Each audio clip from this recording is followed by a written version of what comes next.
Most people experience neither victory nor defeat. Why? Well, rather than step out their front door and shape their world and their reality, most people sit back and they observe and they criticize and they condemn those who actually do. This is the central premise to Teddy Roosevelt's Man in the Arena speech, which I've talked about and explored a few times on this podcast, but I had the pleasure last week of sort of rediscovering it in Sedona. And what stood out to me particularly was just the idea of how okay we are with that middle ground of giving up the highs to not experience the lows. How okay we are with being the ones who merely observe and critique while life around us is shaped. It's like no defeat. No, that's avoided at all costs. We want safety, safety, safety, which means almost definitionally no victory. And when we skip those two things, what we are left with is empty space. A perpetual purgatory to which most of us are confined. Someone I respect once told me it's okay to be hated. And it's certainly okay to be loved. But what you don't want to be is simply tolerated, right? Merely existing is for cowards. And you might be asking, well, what does that mean for me in my world? And that's the beauty of it. Like, I could never answer that for you. You are the only person that can answer it for you. But what I can tell you is that the highs in life make it worth living. I can also tell you that you don't get highs without lows. And so to avoid life's turbulence because you're scared of the risk or you're scared of the criticism is to deprive yourself of life's beauty. Now, am I perfect at this? No. No, I don't think anybody is. And that's the beauty of it, right? That's why I surround myself with people to help push me along. Because every chapter of life demands a new level of courage, new risks. You don't even realize that you've moved up to the cheap seats and you need to step back onto the floor. And it's also, funny enough, easy to see in others, or easier than it is to point out in your friends than it is to point out in yourself, right? Like I talked to a friend recently. He was talking about a business idea and just going through everything that can go wrong. What if I fail? What if this? What if that? And they're genuine, like they are reasonable concerns. But I just sort of posed this question to him, like, well, what if everything goes right? Think about the upside. Are you thinking about what that could do for you and your family? Are you thinking about the impact? Are you thinking about the financial upside? Are you thinking about that stuff? Because that's transformative. And you could just sort of see behind his eyes that switch. Sometimes we just need that nudge, that reminder that says, hey, you're strong enough to be in the arena, making change in your life, taking on the risk, taking on the burdens, stepping into the chaos of life so that you can make something of it. You can do that. Well, Eddie, how do I figure it out? Again, this is a work in progress, my friends, and I don't think that ever changes. But I can say personally, awareness. Awareness is the key. Awareness is everything. Understanding that it often does not come natural to go where you most need to go. It requires courage and discipline. Right? I've invested heavily in multiple masterminds, engaged in very intentional conversations, spending every day in some type of contemplation, thinking about that next step, looking for the right risks. Because I know that when one stays too long where they are, they do themselves, their loved ones, and the world a disservice. When you stay the same, no one wins. But when you're aware, everything of value starts to rise, starts to emerge. What is it in your soul that you know you need to do? Where is it in your soul that you know you need to go? Because once you've aligned with that, you get to go out, step into the world, and begin the process of falling and failing and making your mistakes. But in doing so, there's a few things that are happening at once. First, you're incrementally moving towards meaning in your life. It's been said that progress equals happiness, and I subscribe to that. I believe in that 100%. I also believe in the second thing, which is that you convince yourself that when you fall, you can handle it. You can get back up stronger. It's the mantra that confidence is earned. You're proving to yourself who you are. You're showing yourself. You're watching yourself grow as you take on combatants in the arena that you stepped into. I'm a firm believer that a life of meaning isn't avoiding chaos, but rather knowing you can endure and persevere through it. So I'm going to say it again, and hopefully it hits you the same way that it hit me. Most men live their entire lives without knowing either victory or defeat. Never defeat because they shied away, because they were scared, because the risk seemed too big. Therefore, never victory because the victory requires the defeat. And so this is your opportunity to step out into the world and make your mistakes. To dispel the notion or any idea that a safe, peaceful existence is a victorious one. You will fall repeatedly. But the beauty is you will do so on your ascent to a world above the clouds.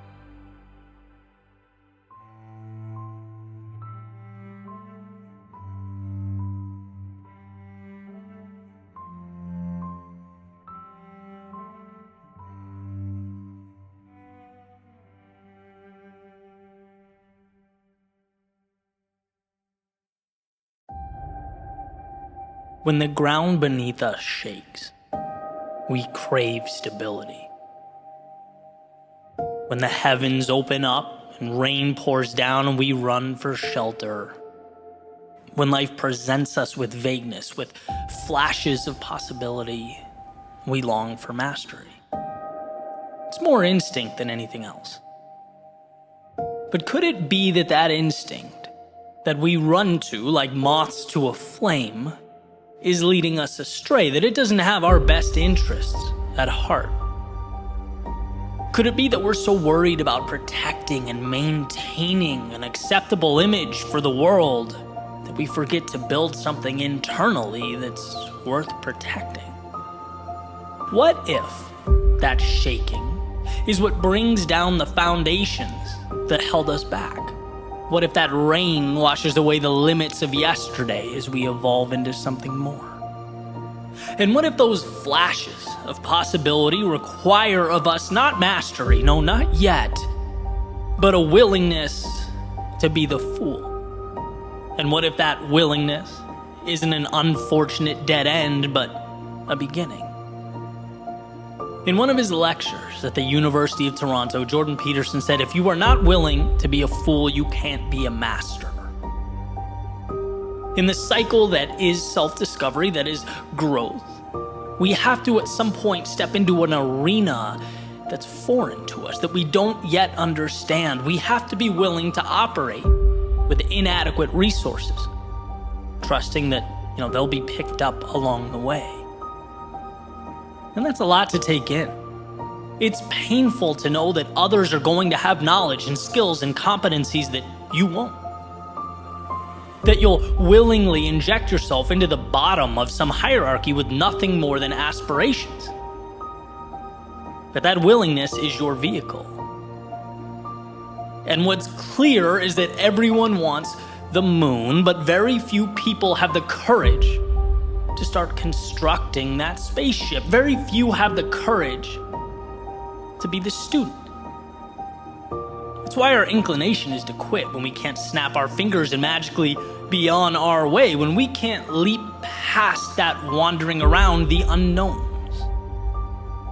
The reality is, we have to fight, to scrap, to obtain that sense of belonging in a particular competency. And just talking about it brings me back. It's an obstacle that we all face. It's super real to me. I remember being featured on a podcast where the host literally asked me, why should I listen to what you have to say, right? Like, who are you? Why are you road mapping your journey, right? I remember fighting for relevance in an area in which, at the time I knew almost nothing about.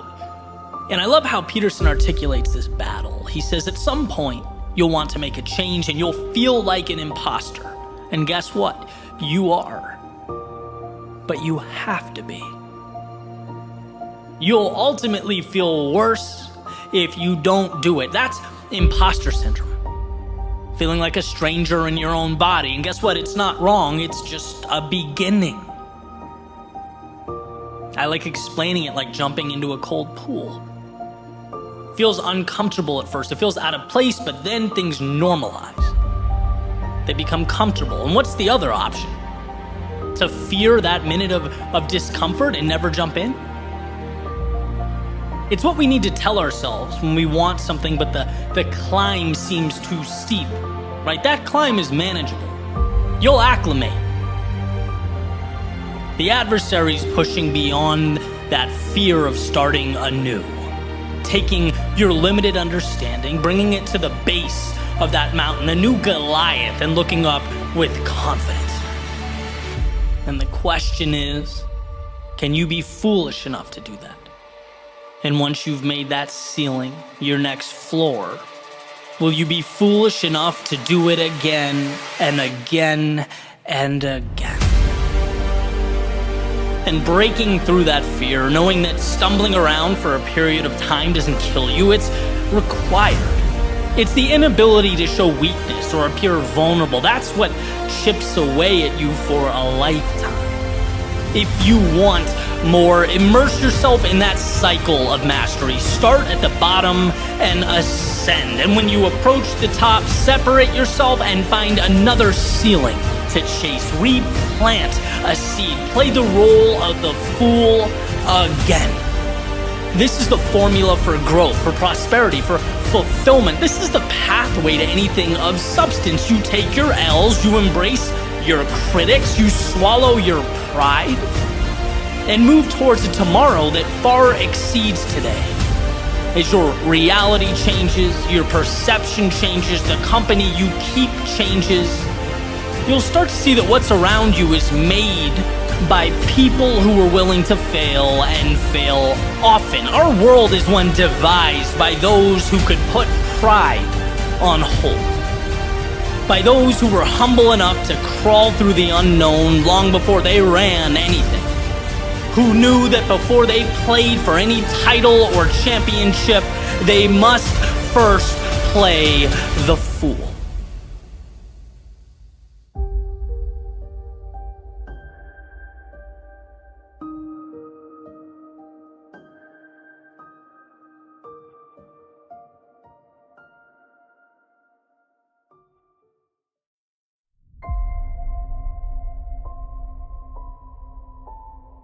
I was talking to my friend on the phone this morning, and he's been on a very long journey. A lot of highs, a lot of lows, but now he's doing incredibly well. He's heavily invested in real estate, has a very successful business. I mean, you talk about a turnaround, he's it. And he says, Eddie, do you know what the best part of all this is? When I get up in the morning, I think, yes. I don't think, oh man, I wish I could sleep just a few more minutes. I don't wish for a little longer in bed. I think, yes. And I found that moving. If that's not peak living, I don't know what is. The second your eyes open to be excited about what's to come, right? And so I asked him, Tom, what's the biggest mental change you made in your life that brought that about? And he said, essentially, this is a term used a lot by Dan Sullivan. He says, I learned to always be the buyer. Now, I'm just starting reading Sullivan's books, so I'm not too familiar with the idea. I said, Tom, can you expand upon that a little bit? Paraphrasing, he said, he started to look at life like he was worthy of it, like he was the decision maker, right? And I don't know if you've been there, I certainly have, where it's like, man, I hope this person accepts me. I hope they hire me. I hope I can be included. Now that's an existence of constantly selling yourself. But when you make that mental shift of instead saying, I have value to add to this person, I am the buyer here, you empower yourself, right? A buyer cannot get rejected. Instead of walking around hoping the world accepts you, it's having confidence in yourself and your ability. As my 8th grade teacher, Mr. Betancourt, used to say when we were kids, the worst thing you can do is hold your hands up to the sky and hope something of value falls into them. The worst thing you can do is take the power out of your hands and outsource it to fate. Because the truth is, you do have value to add. There is change you're going to make in the world. There's a beautiful mark on humanity to be created by you. And there must come a time where you see that as a valuable resource. You're on a mission.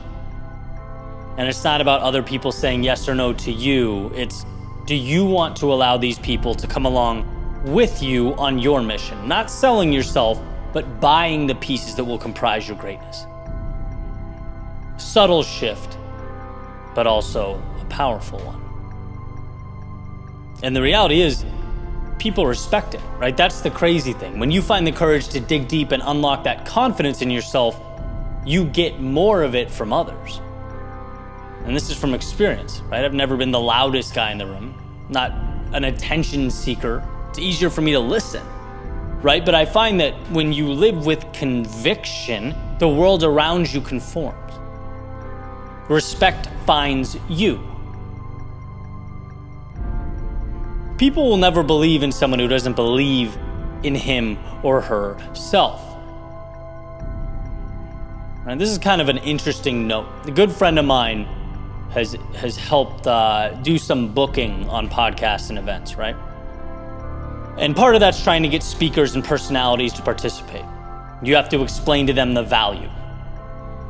And this is what I found amazing. He says a formal, well thought out letter stating the ins and outs, how grateful the host would be, how beneficial the experience would be, gets ignored 99 times out of 100. But a simple, hey, X is happening, gonna be incredible, give me a shout, we'll see how we can get you involved, gets responded to way more often. Why? Because you're not selling, you're buying, right? People want to be around those who live with conviction, who have value to add. So make that clear, right? Instead of writing out those 4-paragraph emails asking the world for answers, for assistance. Now, you weren't put here to wait for permission, to tiptoe through life and not make any mistakes. You weren't put here to impress others or be accepted by those around you.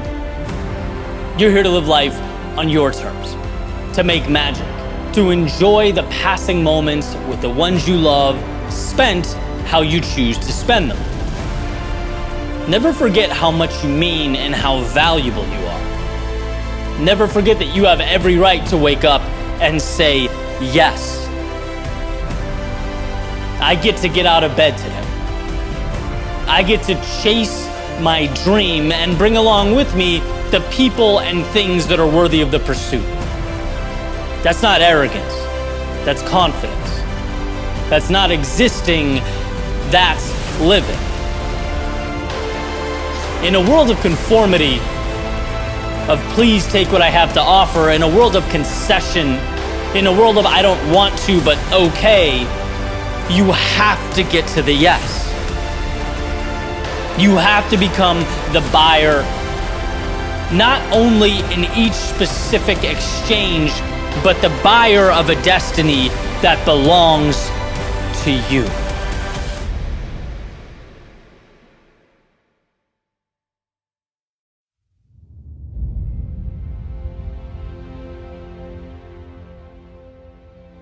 A word we throw around all the time is difficult. How difficult will the journey be? How hard is it going to be to succeed? This is more or less asking, is a desirable outcome likely? We're asking if it's worth our time, right? If something's difficult, we associate that with a low probability of success. But that's not the right way of looking at it.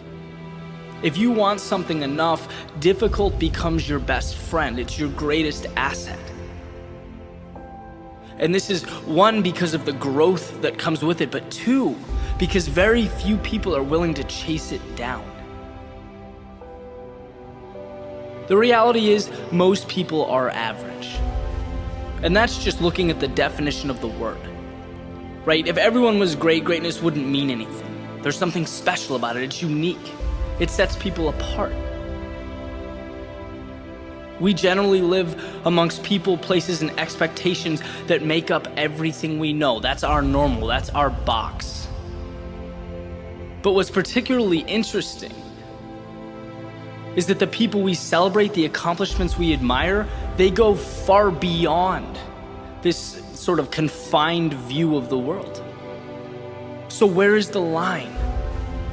Something's weird, it's abnormal, it's looked down upon, until suddenly it's not. You snap your finger and it's cherished.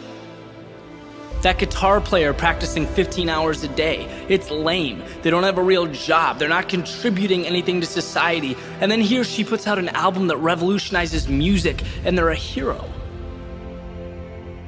The whole thought process is counterintuitive, and that's why the words difficult and great are so closely related. Not because it's physically stressful, but because great comes with a hefty mental price tag.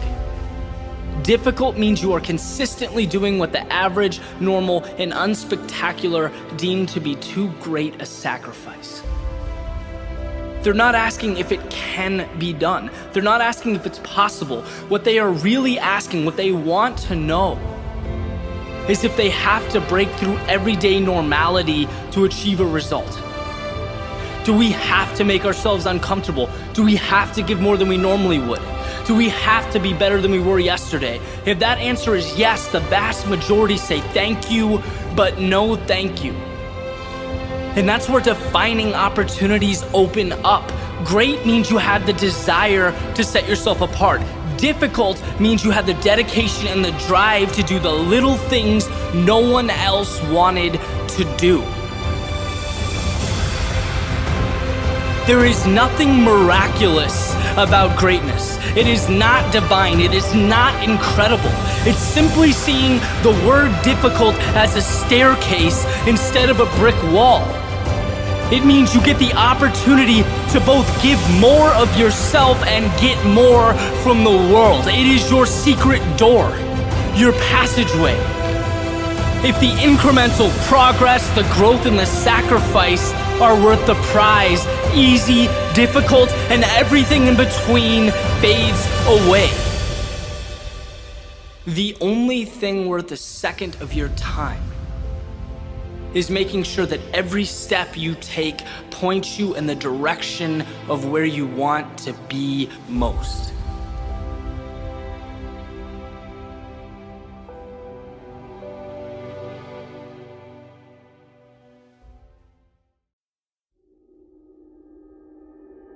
Being lost is not about what you don't have. It's about temporarily forgetting what you do have. Forgetting that contained within every dark room is a little light switch that hangs within an arm's reach.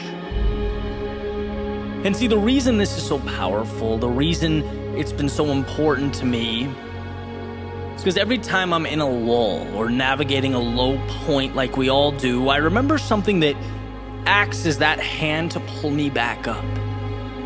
I remember that everything I need, I have. See, I used to use the word stuck as to imply immobility, being powerless to the outside world, when in reality, I just had to remind myself that the path to recreation is always in front of me. And the map needed to navigate is always folded up in my back pocket. In essence, what I learned is that helpless is not a situation. Helpless is a decision. And one I'd simply never choose. Life's challenges, they are not a display of your insufficiencies. No, they are a reminder of just how powerful you are.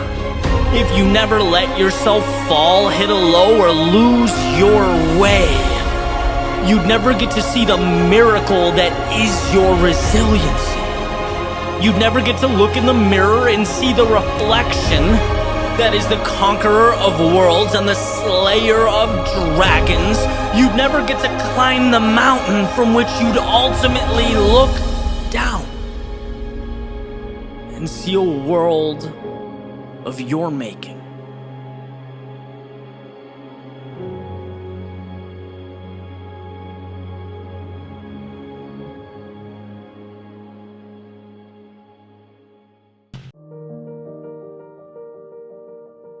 There's a saying that will always be true. It will be true on your best days and your worst. It will be true after victory, and it will be true after defeat. It will be true when you have momentum, and it'll be true when you're down on your luck, doing everything in your power to create momentum. That saying is, your future begins now. Hey, on the surface, might not seem like much. Sure, my future starts now. I know that. Everyone knows that. Well, if that's true, if everyone does in fact know that, why do we spend so much time stuck, reliving our past, unable to break free? Why do we remain terrified to change? Why do we feel such a connection to who we were, how others saw us? Why must we remain loyal to the character we've been playing in our mental autobiographies? See, here's the thing about the past and the future. One is fixed, can't be changed, and the other, well, it's waiting for you to tell it what it is. One is expired time, one is planned to be determined. And it's interesting how we continue to conflate the two. Epictetus has said that the more things we value outside of our control, the less control we have. Well, I'm going to be the messenger here, relaying the precious truth that yesterday is in fact out of our control. What can be controlled is where we go from here. The next step. Meaning today is not your failures. It's where you take those lessons. It's not your mistakes, but it's what the stronger you can now endure because of them. It's not the dreams you let slip away, but where your pursuit might take you now. And yeah, yesterday certainly contributes to your outlook, as all information does. Its value considered, its impact assessed. It guides you, but it's not you. And that difference is astronomical. There's a question about the role the past plays in our lives. That has to mean something, right? Your past is, in many ways, your story. It's why you think the way you do. It's contributed to your understanding of the world. It will always be a part of you, and I believe that. But I also believe the past is a story. And just like reading one chapter in a book simply sets the stage for the next one without controlling its direction, so does every day that has led you up to now. Life gives us the tools to experience, to grow, learn, and then shed that which does not coincide with what's important. Your failures are not you, but they are precious and that they push you towards what you'd like to be. See, you can experience something and not be that thing. As Kierkegaard says, if you label me, you negate me. If you proclaim me to be X, you're essentially stealing from me the infinite possibility that is the future. Yesterday has nothing to do with what I can become. And so taking it a step further, never mind being labeled by someone else. How could you label yourself and see it as anything but self-sabotage? See, you're never defined by your past, but always learning from it. It's not who you are, it's the cheat codes for what you can be. Without that winding road of misfortune and mistakes, the incredible expansion we long for doesn't materialize. Imagine if everyone who ever felt down in life, felt like a loser, who temporarily lost hope. Imagine if they looked in the mirror and said, okay, this is who I am now. There would be no triumph in the world. Because anything meaningful requires the resiliency to map our way from the hell that was our darkest moments to what will become our proudest moments. Destiny. Destiny means that you separate the finite from the infinite. What you used to call yourself has prepared you to move towards the horizon.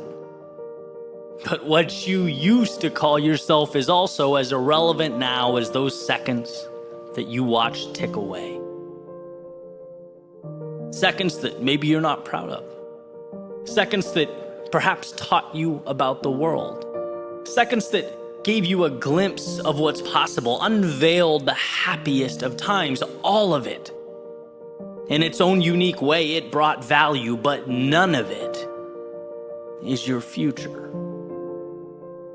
Why? Because back to that beautiful, all-powerful sentence, your future begins now. Your destiny is awaiting its marching orders, and all you have to decide as you stand today is where that ship will sail.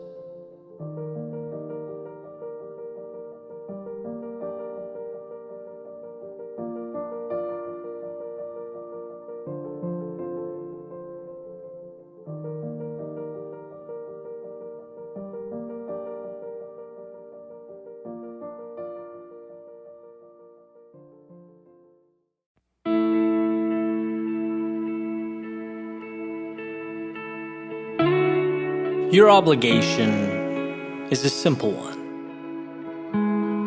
And no, it has nothing to do with breaking any records. No miracles here. You don't have to be the first or the best or the greatest. No, those things by themselves are meaningless. You can't perform them. They aren't verbs. They're consequences. Consequences of your much simpler obligation. To not stop, to carry on, to hush your mind and move your feet. No, not at the beginning. Everybody loves the beginning. And no, not towards the end. Anyone can find the strength when the adrenaline is pumping and the finish line is in sight. I'm talking about the middle. That dreaded space. Brian Moran's Valley of Despair, Jim Rohn's Winter, when nothing around you is reassuring. And I don't mean in some metaphysical way. I mean when you're just not winning. And no winning means no validation, at least not right now. And no immediate validation means you begin to question things. Question the work, the initiative, your ability to carry it out. See, I've come to form an important bond with this place every time I wander in its direction. It's where lives truly change. So long as you can get beyond that first trap, that trap of thinking that it's a reflection of you, as opposed to what it really is. the test that guards and protects the realm of excellence, the invitation to become who you've never been. There's a saying that everything looks like failure in the middle. It's one's ability to see through that haze that eventually makes the middle something meaningful. That obligation not to stop, not to let the external world do internal damage. The obligation to depersonalize the bumps along the road, the people in your way. The chaos, the difficulty, the uncertainty, it's not about you. It's about everyone trying to figure life out. Trying everything and looking everywhere but the road in front of them. Your job is not to leap a mile or change humanity with a single act. No, it's to carry on. And don't discourage yourself by thinking you owe more than that. Because all you can do in a single moment is not stop. I've always said one of the most beautiful things about victory is that no matter how big, it can be simplified, condensed down to those who could have said no but didn't. And that when your plan is to show up no matter what, you have made yourself elite. You've built a template for the results to model, to catch up. You're there. When you win and when you lose, when you're excited and when you feel tired, when you're certain and when you have no clue, you are there. That is your obligation. And when those steps, when those decisions, when that persistence comes together, they tell a story so incredible that we can't help but stop and admire the result. One decision at a time, without seeing it in the moment, has come to be something larger than life. Saying yes once, it likely doesn't mean much, but saying yes in the face of adversity every day recreates your world. So stay true to your obligation. Whether you're in the valley of despair, winter, or some other hellscape we refer to as the middle, remember that an ending is not required of you. No, not right now. All that is asked is that you don't stop. That you see hope when so many are unwilling, that you see the temporary nature of the state you're in, and believe with all your heart that you'll emerge victorious. One simple decision at a time.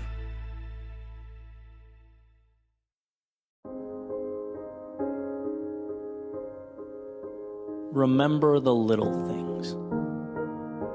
The ones we all come to appreciate, perhaps a little too late.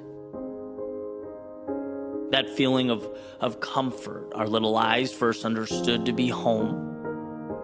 Those little conversations we still think about, the ones that shaped us. Those little stretches of time we thought would last forever, but to our surprise, had a final moment written into the story. Oh, those little things. I remember going to a concert in high school. It was at the Orpheum in Boston, Massachusetts. I went with two of my friends. Had an amazing time, and well, years and years have obviously passed. And recently I asked myself, what is it I remember about that day? Why is it such a powerful moment for me? And interestingly enough, I don't remember any of the songs that were sung or how well they were played. I don't remember what I bought or what I wore or what teenage troubles I was going through at the time. No, years later, I remember how it felt to stand there in the center of that theater. Color of the lights filling up the room, the bass drum resonating in my chest, aligning with my heartbeat, the people I was with. And the funny thing is, 17-year-old me had no clue he was driving into the city for a night he'd remember forever, but not because of the music. No, because of a feeling. because he would spend the time with the same people he would have hung out with anyway at home. And perhaps subconsciously I knew, perhaps we all do, but at the time, it all felt like details. At the time, they were simply included in the story, a buy one, get one, if you will. Oh, how they hide themselves, those little things. In a way, it's not too different from the oxygen we breathe in and breathe out, intertwined in everyday life, necessary to carry on, to grow, to evolve, yet only missed when it's gone. We don't think about the air we breathe unless, of course, we are submerged and without it. So why does this matter? Why put this thought to paper? Well, because to use my previous concert hall metaphor, I've spent so much of my life thinking about the stage presence, the accuracy of the notes, the visual appearances, the wrong things. It seemed intuitive, overwhelmingly obvious, but now they're just reminders. How easily we can walk on what matters to get our hands on what doesn't. Do we know what's important? Do we know what we hold dear? Do we think enough about those little things? Every time the caller ID says mom or dad or nana banana, when my little brother and sister get new apartments, jobs, promotions, start navigating this crazy world, every time I open my laptop and get to bleed my thoughts onto a blank page over a cup of coffee and a sunrise, running around random towns across this country with my best friends, bringing ideas to life. See, the now tells you they are nice things, happy things, lovely things. But it doesn't let you in on the greatest secret of all. Those little things just might be everything. So see them while you're in them and hold on tight.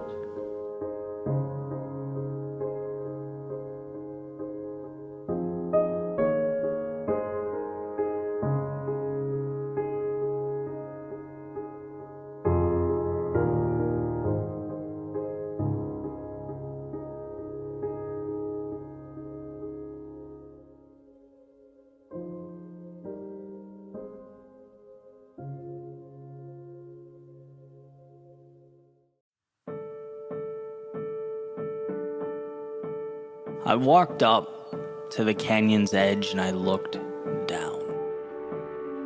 I remember thinking, this is my moment.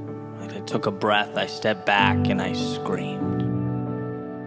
At the top of my lungs, I screamed, and out came my plans and my hopes and my dreams. I let the world know everything I've been building and everything I planned to build. Everything I knew and everything I intended to learn. I explained everything. I felt all of me turn messenger, packaged into these tiny airwaves and dispersed to the sky, echoing one more time as they left as if for approval.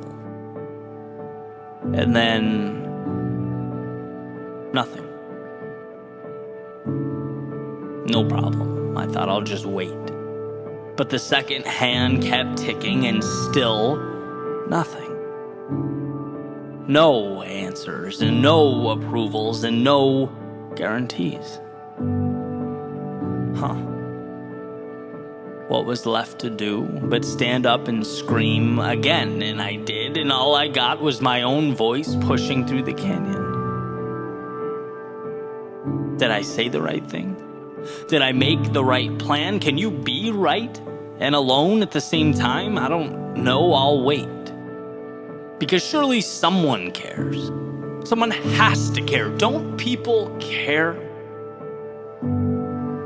At that moment, A tear rolled down my cheek as I sighed, sat down, exhausted, tired of screaming and not being heard, tired of swinging and missing, tired of every attempt being the one that might change everything. I was tired of it all. Forget it. Time to go somewhere else. I wasn't sure where, but let's face it, it doesn't really matter when the only way to go is up. So I turned around and took my first few steps. Defeated, eyes down at my feet as they marched me away unceremoniously. But then I heard it. Something in front of me.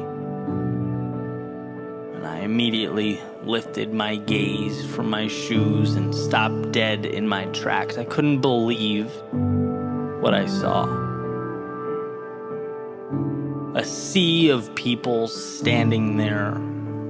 People that had been gathering this whole time, making their way up the canyon as my back was turned, as I yelled and yelled. Some I knew, some I didn't. Some who cared so much that my pain was essentially their pain. Some I've helped along the way, and some who have helped me. Some I've laughed with, some I've cried with, some I've learned from, some who have learned from me. Some who felt exactly as I had, alone, tired, exhausted. Some who felt lost but found their way. Others who thought they had everything figured out but for that moment were lost. Some who felt like they had the weight of the world on their shoulders. Others simply looking for anything to carry. All there. Not to hand me answers or a shortcut or any perfect solution, but apparently to remind me that when the answers aren't in front of you, and trust me, they won't be more than they will be, you have to trust what's behind you. What brought you to that canyon's ledge? You have to believe in the things you cannot see. Because you can think you're alone and be loved by many, and you can feel like you're losing and be right where you need to be. Life can seem like it's over when it is in fact just beginning. Those words bouncing off your lips, they don't disappear. In fact, by speaking them, you are giving them life. They become as real as the hand in front of your face, and it's up to you to never let that blank space make you think otherwise. To never let what you don't have minimize or mitigate what you do. Because the tricky thing about that abyss beyond the canyon's ledge is that it's not for reassurance or compliments or ego boosts. No, it's the real deal. It's for carving away at who you might be. And that's never going to be easy. In fact, it's always going to make you ask yourself the tough questions. And the hardest part is that we'll often leave you alone to answer them. But alone for the moment, not for the journey. The echo through the canyons highlights the power of what you have to say, and the river down below emphasizes how high you've already climbed, and those people behind you, they are your strength. Your reminder that even in the darkest of moments, the most trying of times, you are not alone.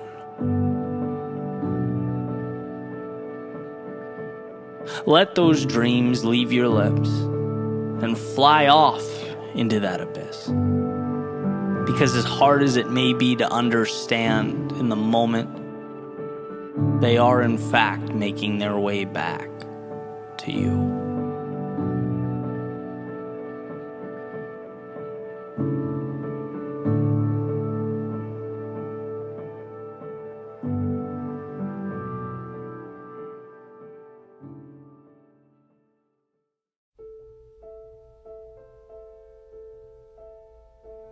You're right where you need to be.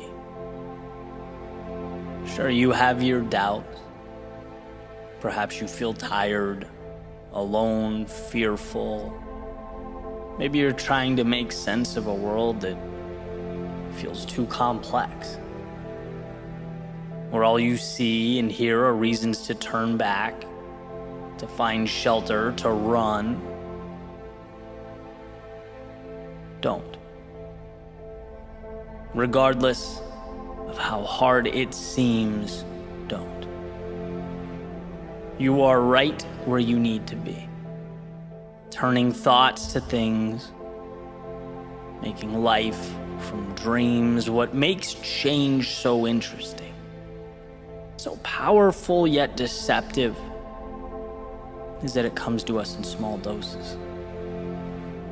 Not a tidal wave of transformation, but a slow, steady, rising tide of progress. No one feels the tug of erosion, yet it chips away. And so do you. Removing piece by piece the old you, the world you're moving away from, and piece by piece, you unveil the promise of your becoming. You may not see the whole picture. You may not understand the whole story, but right now, in real time, it's being told. And you are right where you need to be. We just weren't equipped to understand what that looks like. It's never been what you see that makes you uneasy. It's what's missing. That's what hurts.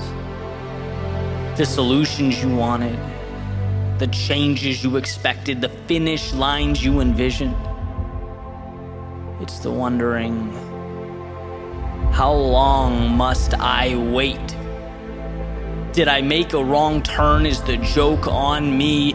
But it's this line of questioning that causes so many to stop, unaware of how close they were, ignorant to the foundation they were standing on. What you need is not a miracle. It's to simply carry on, to keep laying those bricks, because not a one is wasted. And sometimes you don't realize you're on the 80th floor until you look down. That climb can be frustrating, exhausting. It isn't always glamorous, but it's necessary. And strength comes from understanding that truth. You are right where you need to be.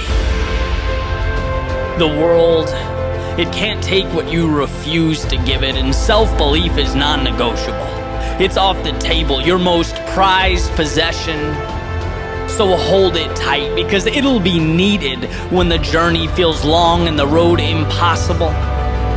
You'll know that you can always take one step forward, and that is the essence of life, of growth, of progress. Think about the steps, the lessons, the self-discovery that led you to this intersection of now and forever. This beginning of whatever you decide comes next.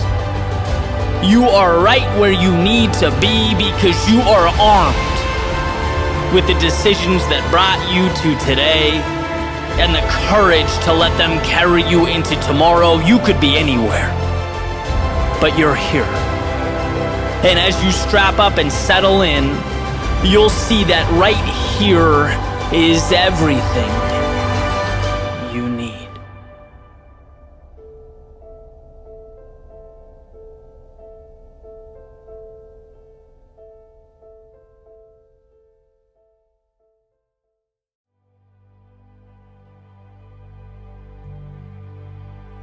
Montesquieu once wrote that we receive 3 educations. One from our parents, one from our schoolmasters, and one from the world. The third contradicts all that the first 2 teach us. That thing called life, right? And the more I think about this, the more I get it. The most important rules are the unwritten rules. The most significant boundaries are the ones we learn to ignore. The greatest tests don't concern what we know, but our ability to move forward when we don't. It's the real world that shows us We only get meaning through sacrifice and discomfort. That shows us the homes we lived in and the classrooms we learned in were meant to block out the uncertainty and unpredictability of life. They were meant to draw a line directly from effort to result and cause to effect, but the line that the real world draws, well, it isn't so straight. At least not all the time. And it's this third education that shows us how powerful we truly are. Sometimes I think back to the beginning of my entrepreneurial journey, that first year, the writing, the recording, the producing, the editing, the beginnings of a pursuit that I believed to be so important. Looking around and just seeing no result, like none, and thinking, how could this be? You know, I worked so hard, suffered so much, I put all of me into this, only to realize I had no clue what all of me meant. And that what I thought constituted life was really just the tip of an iceberg that extended so far underwater that it would take a lifetime to uncover. The real world, upon introduction, always starts by showing you how much you don't know. And I look back and I don't really think about the financial concerns, although they were very real. I don't remember much of the everyday worry and anxiety bouncing around in my head, although it was definitely there. I remember learning one of the greatest lessons I've ever learned, that life is hard, but it's supposed to be. And it's not standing in front of you, hands on hips, saying you can't have this. It's extending its hand out, saying, my friend, if you want this, it's yours. But understand what that means. Understand that you'll spend a good portion of your time unsure about your path. That you'll exhaust energy that will, a lot of the time, go unappreciated. That the easy road is fine, but it caps you way before your best. And if you want to take this road before you, you have to pay a higher price. They can have predictability and peace of mind and comfort, but this path, it takes you to purpose and meaning and an evolved self.